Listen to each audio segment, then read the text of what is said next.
I'm Caroline, and I'm 30 years old. My husband Michael is at war right now, so I'm by myself in our Chicago apartment. It's been a lot harder than I thought to live without him. Life has changed, but we're still a strong pair who help each other out. I have to deal with it all by myself now. Zach, my adopted younger brother, moved in with me for his job in the city not long ago. He is 24 years old. I was glad he was coming, even though we haven't been close in years. But things weren't as easy as I thought they would be.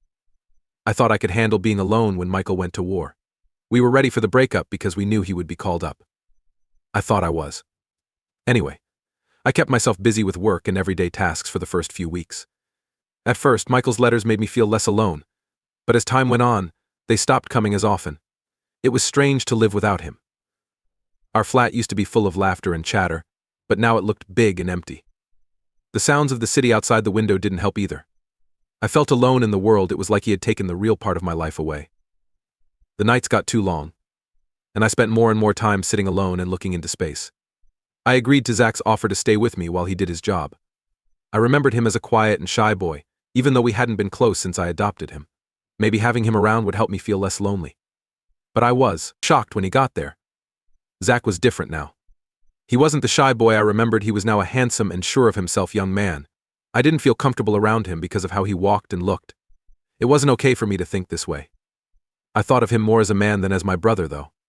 These thoughts made me feel bad. It was hard for me to figure out why I was suddenly having these strange thoughts. I tried to tell myself that it was just because I was alone. But as the days went by, the fog in my soul got thicker. Without Michael, I felt lonely and emotionally empty. But then something completely different started to fill me up. It scared me. It was really hard to keep calm when Zach would come out of the shower wearing only a towel. I could not breathe every time I saw his wet hair and the water drops running down his body. I tried not to stare when he cooked breakfast in the kitchen while only wearing his boxers, but I couldn't help but think about how much he had grown into a man. It was summertime in Chicago. The air was heavy, and the heat didn't make it any better. Zach told me one day that the air conditioner in his room was no longer working. I looked for a repairman, but all of them were busy, so I let him sleep in my room because the air conditioner was still on. Zach thought about it for a moment, and then said yes. What was the harm, anyway? We were like family. But when he came into my bedroom for the first time, it was much more awkward than I thought it would be. I was in bed already, dressed in my sheer nightgown. Zach couldn't help but see my body through the thin cloth when he came in. He looked at me for a longer time than normal, and I could feel the tension rising in the room. It got faster in my heart, and my throat became dry. It was hard for me to find the words to say something to ease the stress. Zach sat on the edge of the bed, and I tried to keep the talk from getting personal. But every look, because of the way he moved, I felt like there was more between us than just being siblings. There were times when I tried to tell myself that we shouldn't feel this way, but it got harder each minute. As the days went by, our talks became more open. We talked about things we'd never talked about before. Our worries, frustrations, and wants. It was interesting to see how he looked at me when we talked late at night. That wasn't how a brother should look at his sister, that's for sure. It was getting harder and harder for me to hide how I felt every day. When he was around me, the way he moved, and the way he touched everything made me feel something. I noticed that even small things like his smile or a casual touch made me feel strong emotions. We felt a stronger pull between us. But neither of us was brave enough to start the conversation. Every night we spent in the same room together made things worse between us. Zach and I would talk late at night for hours, and neither of us wanted to go to sleep. After we ran out of things to talk about, there was such a thick silence that I thought I could cut it with a knife. There was a lot of stress in the air between us. I was aware that we were getting close to a dangerous line, but I couldn't stop. Zach would sometimes just look at me with a face I didn't think was friendly. I tried to hold back waves of strong feelings that were rising inside me. Every day it got harder for me to keep telling myself that this was wrong and that I needed to stay away. After that, something changed one night when the heat was really bad. We were both lying there in the dark, and I could hear Zach breathing quickly and unevenly. My chest hurt, and I couldn't calm down because my mind was on how close he was. It seemed like it had to happen. I looked at him, and our eyes met in the dim light. We didn't say anything, but our faces slowly moved, closer together. I can't remember who started things. At that time, there was a lot of anger and repressed feelings. When our lips touched, I felt like everything inside me turned upside down. It wasn't just a kiss. We let out all the feelings we had been trying so hard to hide. It was soft, but full of desire at the same time. As soon as the kiss was over, I quickly moved away. When I thought about what we had just done, It was too much for me to handle. I had broken the promise I made to myself that I would never break. These words were stuck in my throat when I wanted to say something to say sorry. I felt guilty all over again. How could I have let this happen? But even though I felt bad about what I did, I knew that my feelings for Zach had grown stronger. That kiss proved everything I had been denying for a long time. When our anger at each other was at its highest, everything that happened seemed like it had to. Zach was so close that I could feel his breath and warmth. I couldn't hide from the feelings that every touch, no matter how light, made me feel. I looked at him but didn't say anything. We looked at each other. At that point, everything became clear. Zach slowly put out his hand, and his fingers touched my skin in a soft way. That touch, which was so light at first that it was almost unnoticeable, made me feel things I had been trying to hold back. I gasped for air as his hands moved slowly down my back. It looked like he was trying to figure out what was going on too, because his fingers were still there. At the same time, the moment was full of love and excitement. Zach stepped closer, as if he were getting stronger, and the room between us went away. I could feel his touch, his warmth, and the way he moved slowly. He was careful, as if he didn't want to upset the delicate balance between us. But when our bodies finally touched, it was like everything else was gone. The way his arms wrapped around me made me forget about everything else going on in my mind for a moment. It looked like the world stopped. We were the only ones left in that room. Every breath and movement he made was felt by me, and my feelings were too strong for me to handle. We had tried to be careful and follow the rules, but this moment made them all fall apart. Soon after, I laid down next to him. My heart was beating so fast that I thought he could hear it too. Even though there wasn't a word spoken, the room felt like a lot had been said. I knew this moment had changed us both. Zach was the first person to speak up. He looked at me with some doubt and told me, "You are my first." I stood still for a moment as I tried to understand what he said. When I whispered, I didn't know I felt a mix of guilt and surprise rise in my chest. If he smiled at me, his eyes would tell you something important. "And I don't feel bad about it," he said. To make things funnier, I joked, "Well, I guess that makes me your teacher now. Sisters who are older should teach their younger brothers." The joke didn't make me feel better, though. I was scared because I knew something much worse had happened between us. Michael's return came as a surprise. His commander sent me a message saying that he would be going home early because he was seriously hurt. I felt sick to my stomach as I read those words. The memories of my relationship with Zach and the line we had crossed came back to me in a big way, and I felt guilty all over again.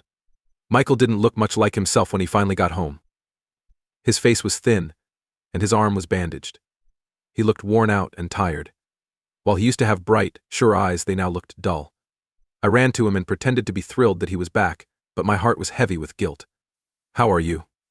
I asked, trying to hide the chaos going on inside me. Even though I knew he needed my help and care, the thought of Zach and what we had done made me feel bad. Michael said, "I'll handle it," and he pointed to his bandaged arm. "I'll need some help, though." Even though his words were simple, I could tell from the sound of his voice that he was feeling weak, which was something I had not seen in him before. The fact that he needed me more than ever made things more difficult for me. Zach was still living with us. When Michael came home, the stress in the house got too high to handle. I tried to avoid Zach's gaze every time he came into the room so I wouldn't think about what had happened between us. But it was clear that Michael didn't think anything was wrong. He was so focused on getting better that he didn't notice how upset I was. Every night, I helped Michael change while taking care of his hurt shoulder. And every touch made me think of how I had betrayed her. I was crushed by the weight of feeling like a traitor, because I had to care for the guy I had hurt. I really wanted to scream and tell him the truth, but I was afraid of making him even more upset.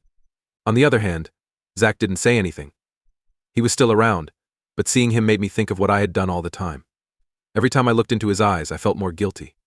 We both knew that things had gotten out of hand, but neither of us was brave enough to say anything. I knew that everything would come out in the end. The truth was getting harder to hide from Michael, and every day brought more stress to the house. I wanted to stay by Michael's side and help him get better, but my guilt was getting worse. I was always afraid that a small thing would show everyone everything about Zach and me, but I didn't think it would happen so quickly. After work one night, Michael came into our bedroom to try to sleep. I didn't think much of it until I heard him yell my name. His voice was hurt and angry. Michael was standing by the bed with a furious look on his face when I walked in the room. He had a box of birth control in his hand. I stopped moving when I realized things had gotten out of hand. "What is this?" His voice was rough from anger as he growled. He waved the box around and then sat down to get Zach's underwear from under the bed. It was very quiet in the room. It was like the air had frozen solid. The world seemed to fall apart around me, and my heart stopped. I had trouble finding the words. I couldn't do anything but stand there and watch Michael's eyes light up with anger and sorrow.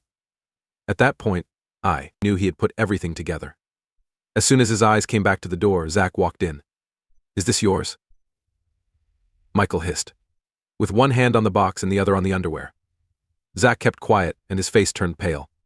He knew he had no place to hide. Michael charged at Zach before I could say anything. The anger that Michael had been building up inside him made them fight very badly. He attacked, not caring that his shoulder was hurt. He hit with so much force that it seemed to carry all the pain he was feeling. Zach tried to fight back, but he didn't succeed. Being aware that hurting Michael would make things worse, I screamed and begged them to stop, but their anger was too strong for them to listen. In a fit of rage, Michael threw another punch, which hurt his shoulder again. Even though he cried out in pain, his anger kept him moving. I finally threw myself between them because I was dying to end the nightmare. Zach was the first person to back off. It hit him that the fight had made things worse. What it did was destroy everything. His lips were sealed as he left the room, and then the house. He was in pain, felt guilty, and knew there was no going back. I could see it in his eyes. Michael was in a lot of pain and looked at me with anger and betrayal in his eyes when I was left alone with him. I knew at that moment that everything we had worked for was broken. Zach had been gone from our house for a few weeks since that awful fight with Michael. Our lives were smashed. Michael didn't say much to me. I could feel how angry and upset he was. He was still getting better from his accident, and I was there to help. But every time I looked into your eyes, I saw pain. One morning I felt weak and dizzy for no reason. I believed it was just stress. It had been too long since anything good had happened. I started to worry when the symptoms didn't go away and got worse. I didn't really know why I was buying a pregnancy test when I went to the store. My whole world fell apart when those 2 lines showed up on the test. I was shocked by what was going on. It felt like the sound of my heart beating could be heard throughout the room. It was a surprise. I had a baby. But the worst part was realizing whose child it was. It was Zach's kid. I felt scared and hopeless in my mind. This child was not mine to keep. It would always be there to remind me of all the bad things I had done. Of all the hurt I caused Michael, what could I do to keep living with that lie? I couldn't just see a child every time I looked at him or her. I would see the sign of how I was lied to. I had been through the worst days of my life. I had no idea what to do. It looked like the only thing that could be done was to have an abortion, but the thought of doing that made my chest hurt. I tried very hard to think of another way, but I couldn't. The birth of this child was not possible. It was too much for me to handle. I planned a visit to the clinic. When the day came, I was so emotionally hazy that I don't even remember how I got to the doctor's office. It seemed like everything was happening to someone else. I could hear the doctor's words and understand what they were saying, but I felt nothing inside. As soon as it was over, I sat still and realized I was back in my lonely world.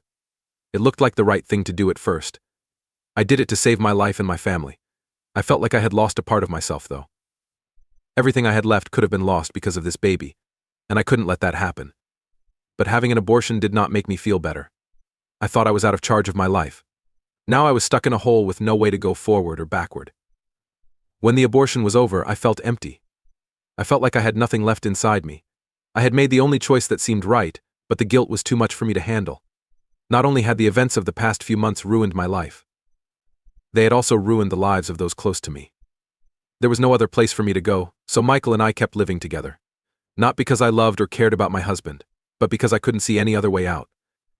Michael knew this. It was clear to him. We were even farther apart because of this fact. I felt stuck every day when I woke up and couldn't get out. We hadn't been married for a long time, but we lived together like we were strangers.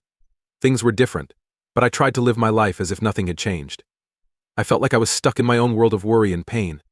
Michael tried to be there for me, but he had stopped knowing me. We didn't talk as much. I could see the pain I had caused him in him every time I looked at him. I would sometimes wake up in the middle of the night from scary thoughts and think about what had happened. When I thought about Zach, I felt bad about how he had hurt our family. Even in front of myself, I felt bad about myself. I had made so many bad decisions that I couldn't even look Michael in the eye. Every move he made and word he spoke made me think of what I had done. I tried to fix things between us, be there for him, and help him get better. But the more I tried, the farther apart I felt we were becoming. I could no longer keep my shame and guilt from you.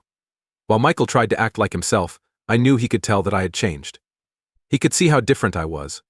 But he didn't know how much pain I was in. On one evening, Michael looked serious as we sat at the dinner table together and barely spoke. "You're not the same person you were before." He spoke softly, but his voice was tense. "Perhaps something has gone wrong with you, but I feel like a bond has been broken between us." I was unable to answer. I felt his words cut through me because I knew he was right. It was true that something was broken, and I couldn't fix it anymore. I couldn't keep hiding how upset I was inside because my guilt was too much to handle. But if I told him the truth, everything would fall apart for good. I knew this way of life couldn't last. I was so caught up in the lie I was living that it was ruining my friendship with Michael. I couldn't look him in the eye and lie about what had happened. Even though we lived in the same room, we were farther apart than ever before. I was afraid of what would happen, but I knew it was time to tell him the truth. I got all of my courage together one night. I knew I couldn't put it off any longer while we were having dinner. My heart was racing and my hands were shaking. It was a soft voice that I used. "Michael, let's talk." Even though he looked a little lost, I could tell from the look in his eyes that he had been waiting for this moment for a while. "What is it?" His voice was steady as he asked, but there was already a hint of worry in it. I paused for a moment and then spoke. I was almost crying. "I have to be honest with you about what happened with the baby." I could see the shock and disbelief on his face. "Baby?" he asked again and again as if the word were strange and unfamiliar. "Yes, I was pregnant," I said, holding my hands in my lap and trying not to cry. "And the baby wasn't yours?" His face twisted as if I had dealt him the deepest blow. He stared at me, trying to comprehend what he had just heard. "It was Zach's," I barely managed to say, and the silence that followed felt unbearable. "I had an abortion because I knew I couldn't keep that baby. I couldn't live with it." Michael slowly rose from his chair. His eyes were filled with rage and pain, as if he was battling an inner storm. "You're telling me that the baby was your brother's?" he shouted, his voice echoing through the room. I nodded, unable to say anything more. I had expected his anger, but hearing it out loud made me realize the full weight of my actions. Michael stood there, his breathing heavy, and I saw his fists clench. How could you do this?" he yelled, his voice full of pain, betrayal, and fury. "You've destroyed us, our family, everything." He turned to me sharply, his eyes blazing with anger. "I can't live like this anymore. I can't trust you. We need a divorce." Those words cut through me like a knife. I knew it was inevitable, but hearing it still felt unbearable. I tried to say something, to explain, but the words disappeared. All I felt was emptiness. Despite all the pain and fear, I suddenly felt a strange sense of relief. Everything was out in the open now, and I was no longer living a lie. I couldn't undo what I had done, but there was no more hiding behind the walls of secrecy. Michael walked out of the room, leaving me alone in the silence. Everything was shattered, but at least now I was being honest with him and with myself. After Michael filed for divorce, my life changed forever. I was left alone in the apartment, where every corner reminded me of what I had lost. No one could help me cope with this pain. Neither Michael, who was now gone from my life, nor Zach, whom I hadn't seen since he left. I had lost them both. And with that came the realization that my life had been shattered. The days after the divorce were some of the hardest. Each morning I woke up with a sense of emptiness, and each night I went to bed, knowing I couldn't go back to the past. My mistakes had brought me here. And now I had to live with their consequences. I didn't know where to begin. I had to start my life from scratch, but an inner voice kept reminding me of what I had lost. The family I had destroyed. The love I had betrayed. I searched for peace, but instead, I found only bitterness and regret. Sometimes it felt like this weight would always hang on my shoulders, holding me back from moving forward. But gradually I began to understand that life goes on, even when it feels like everything has fallen apart. I started to search for ways to heal. I spent a lot of time reflecting on my mistakes, on how I had allowed my desires to destroy everything I held dear. I tried to learn how to forgive myself, though it was harder than I ever imagined. Each step was difficult, but I knew I had to keep moving. My days were now filled with small victories. A simple walk through the city, the attempt to find new hobbies, even the thought of starting therapy. In these small steps I began to see a hint of hope that perhaps one day I could find peace, perhaps one day I could start to forgive myself. But the answer to the bigger question, whether I could rebuild my life and find meaning, remained open. I didn't know what lay ahead. Could I find a path to forgiveness? Could I regain control of my life, or would the past haunt me forever? Those questions remained unanswered, but one thing I knew for sure: life went on, and I had a chance to start over with a blank slate.